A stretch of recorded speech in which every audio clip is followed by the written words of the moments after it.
The world runs on money. From operating a vending machine to paying taxes, money fuels our civilization. Without it, people would have to barter constantly to get food, clothing, or a roof over their heads. Up until very recently, governments alone had authority over such an indispensable resource, and only central banks could issue it to their citizenry. Stemming from this process, a complete discipline has emerged that we now refer to as monetary policy. However, government's monopoly over money and its management has now been upended thanks to cryptocurrency. With crypto, it's now possible to establish microeconomies that run by their own rules. These rules or tokenomics take the monetary policies that central banks use and apply them to blockchain networks. So, what is tokenomics? In a nutshell, tokenomics is concerned with the defining characteristics of a cryptocurrency's economy. It includes every facet of a token's creation and control. In case you were wondering, the term token is merely another way of saying cryptocurrency, which is a more precise term. But over time, it has come to mean different things depending on the situation. The first thing people commonly mean when they say token is simply as a way of talking about all cryptocurrencies other than the big two, Bitcoin and Ether. The other sense in which people use token is to refer to a cryptocurrency that operates on top of another cryptocurrency's blockchain. For example, Chainlink is known as an ERC20 token because it lives on the Ether network. Why should you care about tokenomics? Basically because the tokenomics will determine much of the character of the cryptocurrency and whether it's a sustainable project worth using and investing in. Here are several key components to consider when evaluating a cryptocurrency's tokenomics.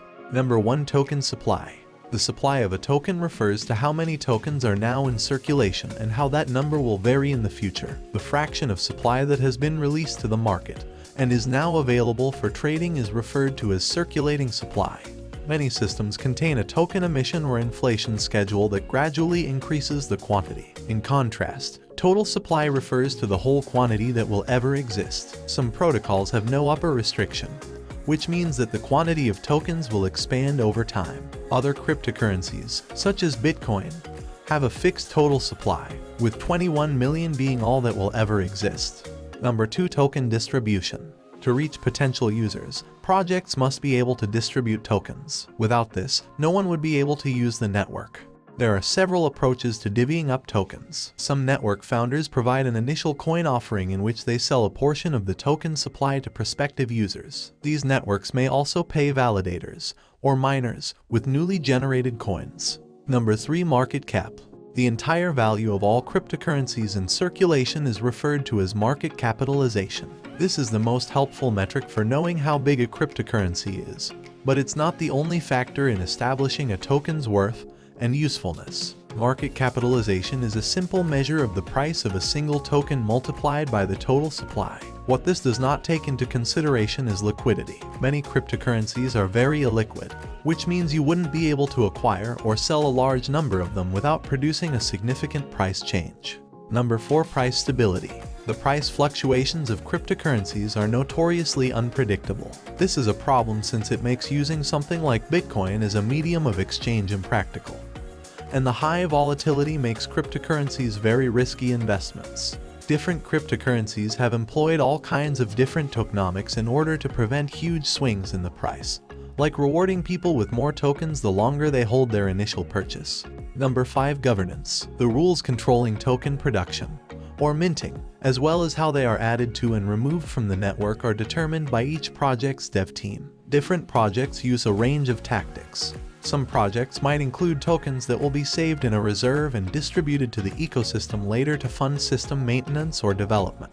An ambitious crypto project, like Ripple, is a great example of this. Occasionally, networks will burn tokens, whereby a certain amount of the token's total supply is permanently removed, which can help bolster the price. Of course, a tour of tokenomics isn't complete without the granddaddy of cryptocurrency itself, Bitcoin.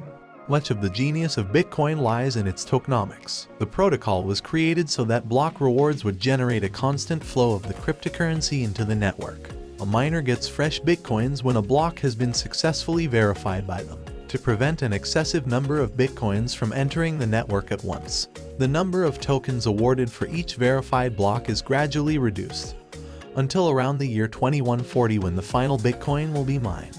When it comes to tokenomics, there shouldn't be a one-size-fits-all mentality. Different tokenomics carry different advantages and disadvantages. Founders may use tokenomics to develop new cryptocurrency models or modify old ones to fit the goals of a project. If done correctly, it may give birth to a digital economy that's highly functional and stable.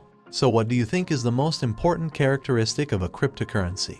For many Bitcoin fans, the hard cap on the coin's supply is central to its value proposition. For other investors, features like governance are important as it brings a direct democratic process to the project's development. Please share your thoughts in the comments below. They always generate an interesting dialogue. And if you like this video, show your appreciation by hitting the like button. Until next time, thanks for watching.